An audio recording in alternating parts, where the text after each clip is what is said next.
네, 우리가 고린도전서 9장 16절로 27절을 봉독했습니다. 제목은 복음이신 예수 그리스도를 전하는 사명. 고린도에 있는 교회에는 매우 열심히 신앙생활하는 사람들이 모여 있었습니다.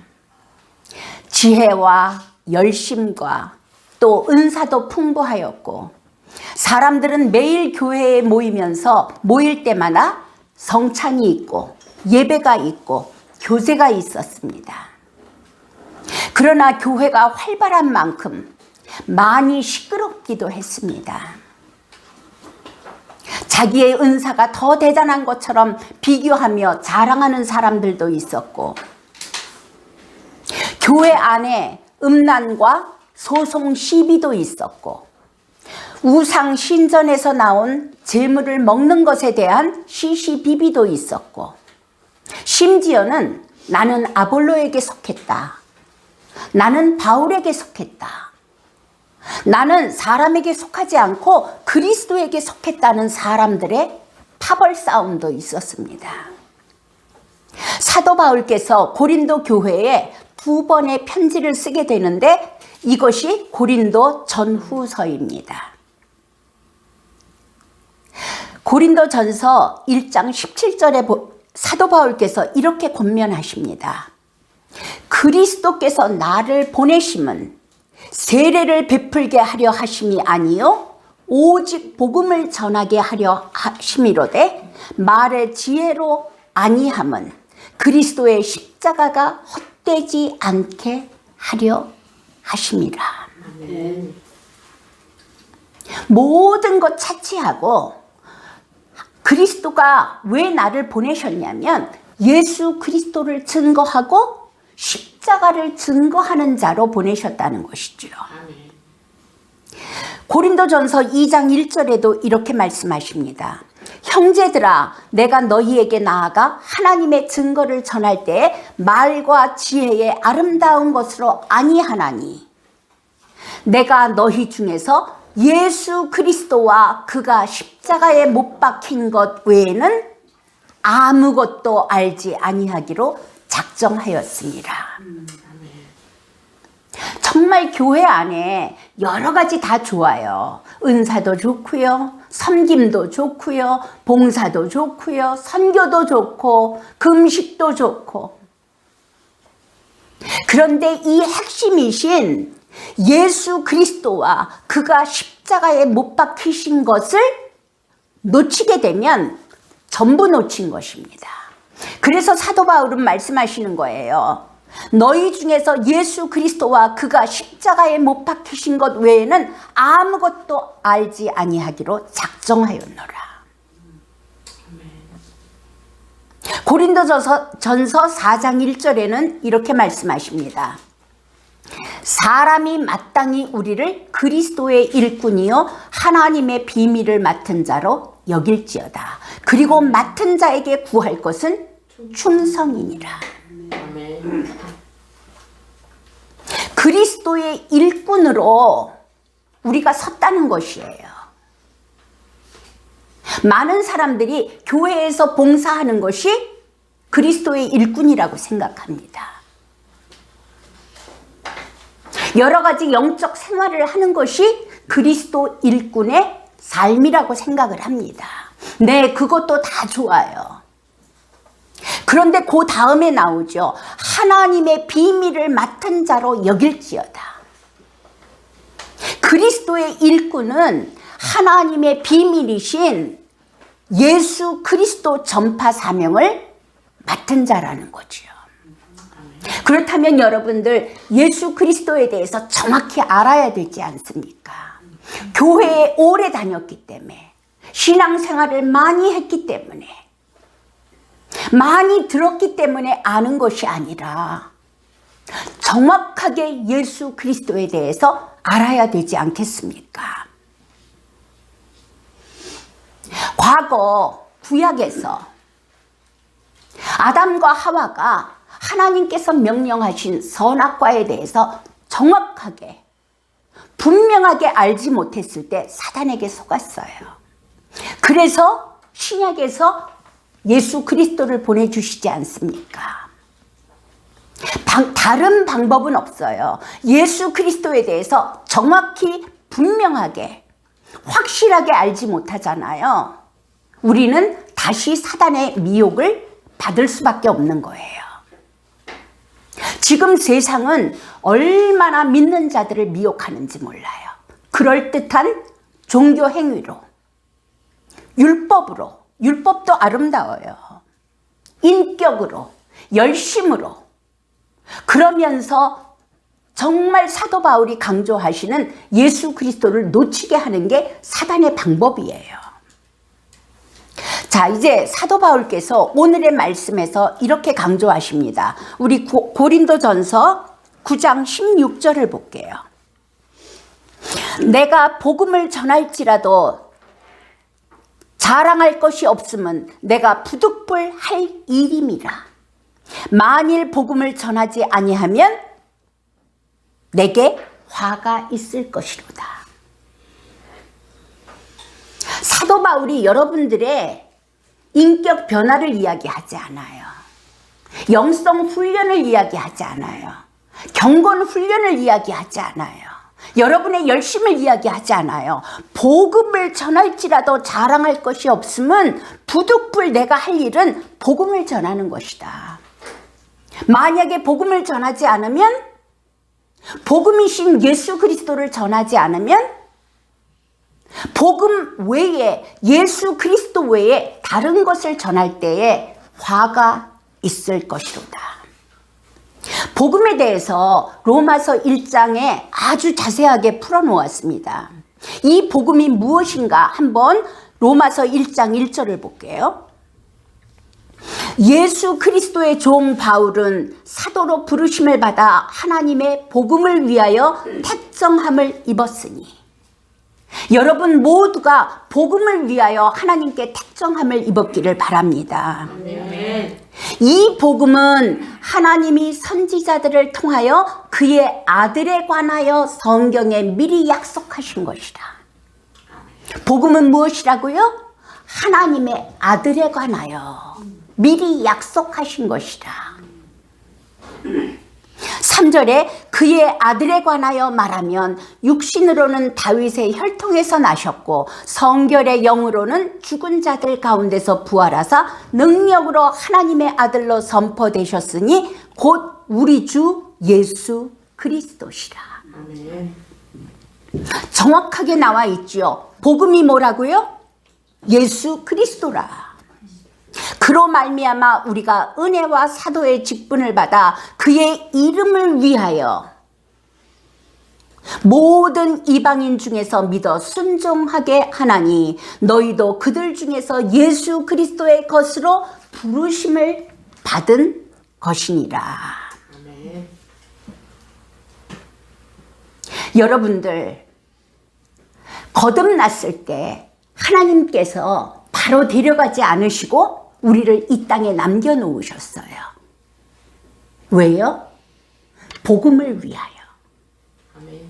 복음의 증인으로 하나님의 비밀이신 예수 그리스도의 일꾼으로.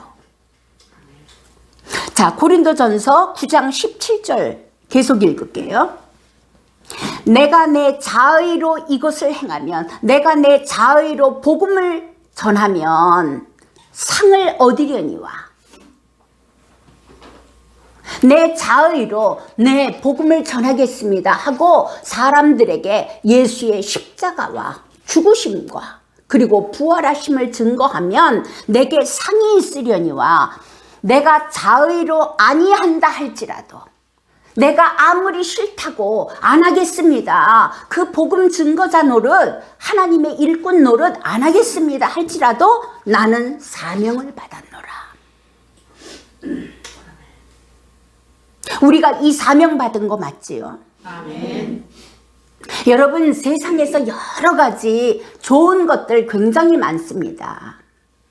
인격을 변화시키는 것도 좋고, 경건 훈련도 좋고, 종교 생활도 아름답고, 내가 어떤 세상을 위하여 여러 가지 좋은 일을 하는 것도 좋아요. 그러나 참으로 내가 하나님께 복음을 위한 사명을 받았는가? 사도 바울이 얼마나 훌륭한 분이십니까? 우리하고는 비교가 되지 않지 않습니까? 최고의 가문과 최고의 학벌과 최고의 지위 다 버리고 그리스도와 그의 십자가를 위하여 사명을 감당하시는 것이에요. 자, 18절도 계속 읽을게요. 그런즉 내 상이 무엇이냐? 받을 어워드가 무엇이냐? 내가 복음을 전할 때에 값없이 전하고 복음으로 말미암아 내게 있는 권리를 다 쓰지 아니하는 이것이로다. 내가 모든 사람에게서 자유로우나 스스로 모든 사람에게 종이 된 것은 더 많은 사람을 얻고자 함이니라.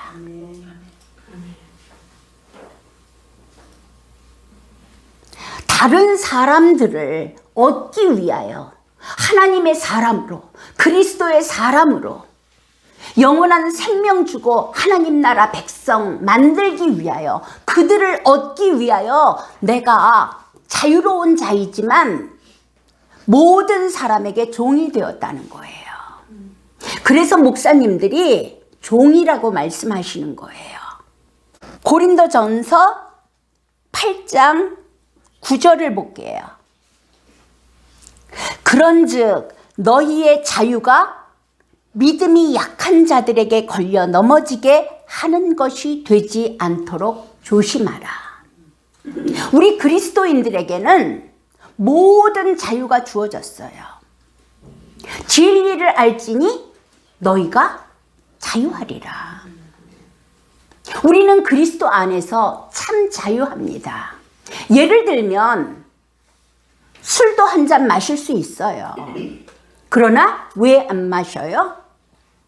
여기서 이야기하잖아요. 약한 자들에게 걸려 넘어지게 하는 것이 되지 않도록 조심하라. 그래서 그리스도인들이 술을 안 마셔요. 또한 그런 말씀도 있어요. 너희의 몸은 값으로 산 것이 되었으니 하나님의 성전이라. 성전이기 때문에 몸에 나쁜 것은 안 넣겠다는 거지요. 10절에도 볼게요. 지식이 있는 내가 우상의 집에 앉아 먹는 것을 누구든지 보면 그 믿음이 약한 자들의 양심이 담력을 얻어 우상의 재물을 먹게 되지 않겠느냐.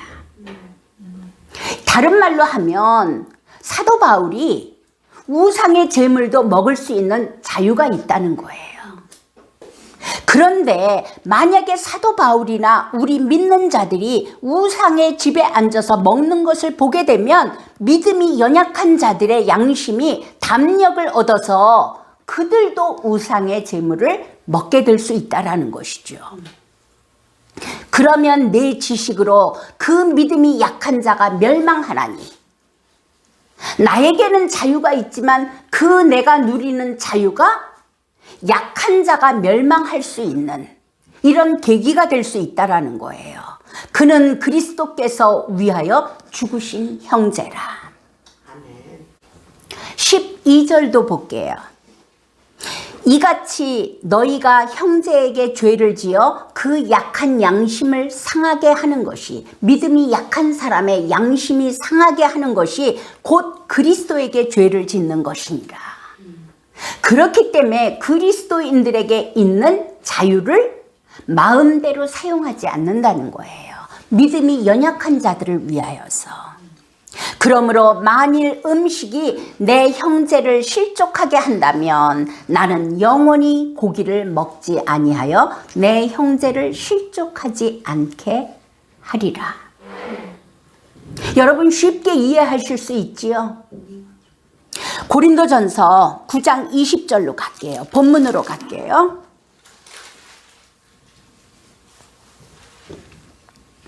유대인들에게 내가 유대인과 같이 된 것은 유대인들을 얻고자 함이요.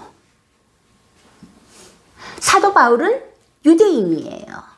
유대인들을 만났을 때는 유대인의 문화와 유대인의 언어를 써요. 그리고 율법 아래 있는 자들에게 내가 율법 아래 있지 아니하나. 사도 바울은 율법 아래 있는 사람이 아니에요. 이제 율법으로부터 자유해요. 율법을 완성하신 예수 그리스도 안에 들어갔기 때문에 율법으로부터 자유하나 율법 아래 있는 자같이 된 것은 율법 아래 있는 자들을 얻고자 함이요. 사도 바울만큼 율법에 능통한 자가 있겠습니까? 그러나 율법 아래 있는 사람들을 얻고자 하여서 율법 있는 사람같이 되었다는 것이에요. 자, 21절 볼게요. 율법 없는 자에게는, 율법이 없는 사람들이 있을 수 있죠. 이방인들. 내가 하나님께는 율법 없는 자가 아니요. 사도 바울은 율법을 완성하신 예수 그리스도 안에 있는 사람이에요. 율법을 다 이루신 예수 그리스도가 함께하는 사람이에요. 그래서 내가 하나님께는 율법 없는 자가 아니요 라고 이야기하는 거예요. 율법을 지키는 자라는 말이 아니라 율법을 다 지키시고 완성하신 예수 그리스도가 함께하는 자라는 것을 말하고 있는 거예요. 그렇기 때문에 도리어 그리스도의 율법 아래 있는 자이나 율법 없는 자와 같이 된 것은 율법 없는 자들을 얻고자 함이라. 율법 있는 자같이 된 것은 율법 있는 자들을 얻고자 함이고, 율법 없는 자같이 된 것은 율법 없는 자들을 얻고자 함이고. 자, 22절도 계속 볼게요. 약한 자들에게 내가 약한 자와 같이 된 것은 약한 자들을 얻고자 함이요. 여러분들 행여 여러분들 삶 가운데 실패하였거나 또는 부끄러운 과거가 있을 때 아무에게나 떠들 필요는 없어요. 그러나 실패한 사람을 만났을 때는 나의 실패한 이야기도 해줄 수 있어요. 그 실패하였을 때 하나님께서 내 안에 주인이 되셨어. 나를 찾아오셨어. 나의 약한 모습이었을 때 하나님을 만나는 계기가 되었어. 하물며 나의 약함까지도 하나님께서는 합력하여 선을 이루시더라. 그 약함에 빠져 있는 사람을 위로할 수 있는 거예요. 그래서 약한 자들에게 내가 약한 자와 같이 된 것은 약한 자들을 얻고자 함이요. 내가 여러 사람에게 여러 모습이 된 것은 아무쪼록 몇 사람이라도 구원하고자 함이니. 저는 이 말씀을 읽으면서 복음 전하는 것이 얼마나 쉽지 않은가를 생각을 해요. 그 사도 바울이 말씀하시는 거예요. 내가 이렇게 여러 모습이 된 것은 아무쪼록 몇 사람이라도 구원하고자 함이니. 복음을 듣는다고 모든 사람이 하나님 앞으로 나오는 거 아니에요. 자, 23절 볼게요. 내가 복음을 위하여 모든 것을 행함은 사도 바울의 인생의 기반은 무엇이냐면 복음을 위하여. 이렇게 복음을 위하여 모든 것을 행함은 복음에 참여하고자 함이라. 24절도 볼게요. 운동장에서 다름질하는 자들이 다 달릴지라도 오직 상을 받는 사람은 한 사람인 줄 너희가 알지 못하느냐? 너희도 상을 받도록 이와 같이 다름질하라. 여러분들, 그러나 상을 받기 위해서 복음을 전하는 것은 아니에요. 우리가 예수 그리스도 안에서 구원받고 하나님 자녀된 이 감격으로 말미암아 이 좋은 소식, 이 기쁜 소식, 이 감당할 수 없는 영광의 직분 때문에 복음을 전하는 것이지 상을 위해서 한 것은 아니에요. 그러나 말씀에 뭐라고 말씀하세요? 너희를 위하여 예비한 상이 있다. 25절 볼게요. 이기기를 다투는 자마다 모든 일에 절제하나니 그들은 썩을 승리자의 관을 얻고자 하되 우리는 썩지 아니할 것을 얻고자 하노라. 세상의 사람들은 복음으로 거듭나지 못한 사람들은 어떤 사람들이겠어요? 신비로 빠져 있는 사람, 또는 잘못된 열심에 빠져 있는 사람, 복음 외에 율법을 지키려는 노력에 빠져 있는 사람, 또는 종교나 경건 훈련이나 자기 인격 수양이나 복음이신 예수 그리스도 외에 다른 것에 빠져 있는 사람들은 썩을 승리자의 관을 얻고자 하되 그것으로 무엇인가 이루어 보려고 그러는 거예요. 그러나 그것이 무엇이라고요? 썩을 승리자의 관이라는 것이죠. 우리는 썩지 아니할 것을 얻고자 하노라. 썩지 아니할 것이 무엇이에요? 영생이잖아요. 생명이잖아요. 이 생명은 예수 그리스도 밖에는 아니에요.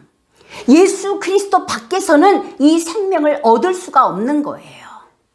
그렇기 때문에 사도 바울이 말씀하시는 거예요.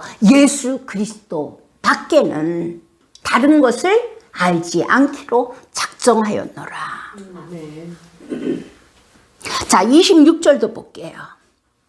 그러므로 나는 다름질하기를 향방 없는 것 같이 아니하고 싸우기를 허공치는 것 같이 아니하며 내가 내 몸을 쳐 복종하게 함은 내가 남에게 전파한 후에 자신이 도리어 버림을 당할까 두려워함이로라. 향방 없이 이거 해볼까 저거 해볼까 저거 해볼까가 아니라 우리는 향방 있게 달려가는 자들이에요. 무엇이에요? 예수 그리스도예요.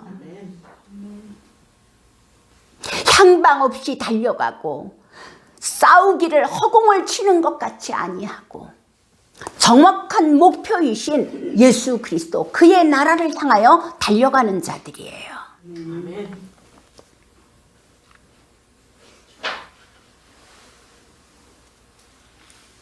여러분, 사단이라는 존재가 있습니다. 사단은 오직 그리스도에 집중하지 못하게 늘 미혹하고 있어요. 더 아름다운 것을 갖다 주면서 그쪽으로 마음을 쏠리게 만듭니다. 예수 그리스도에만 집중하지 못하게 하는 것이죠. 예수님을 시험할 때 사단이 그러잖아요. 돌로 떡을 만들어 봐. 네가 나한테 절만 해봐. 이 세상의 권위와 영광을 너에게 다 줄게.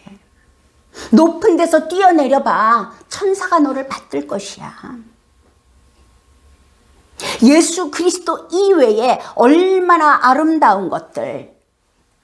율법도 아름답습니다. 종교도 아름답습니다. 열심과 인격도 아름답습니다. 이런 것들로 미혹하는 거예요. 그러나 예수 그리스도 외에 그 어떤 아름다운 것 안에도 구원은 없습니다. 아멘. 고린도전서 2장 1절을 볼게요. 형제들아, 내가 너희에게 나아가 하나님의 증거를 전할 때에 말과 지혜의 아름다운 것으로 아니하였나니 말과 지혜의 아름다운 것으로 아니하였나니 아름다운 종교나 율법이나 열심이나 경건이나 인격이나 그 어떠한 아름다운 것으로 아니하였나니 내가 너희 중에서 예수 그리스도와 그가 십자가에 못 박히신 것 외에는 아무것도 알지 아니하기로 작정하였습니다. 우리가 이 작정을 하는 시간이 되기를 바랍니다. 이 예수 그리스도와 십자가에 못 박히신 것, 그 부활의 영광 외에는 아무것도 알지 않기로 작정하고 우리의 남은 인생이 하나님의 뜻을 이루는 복음의 일꾼들이 다 될 수 있기를 축원드립니다. 아멘. 아멘.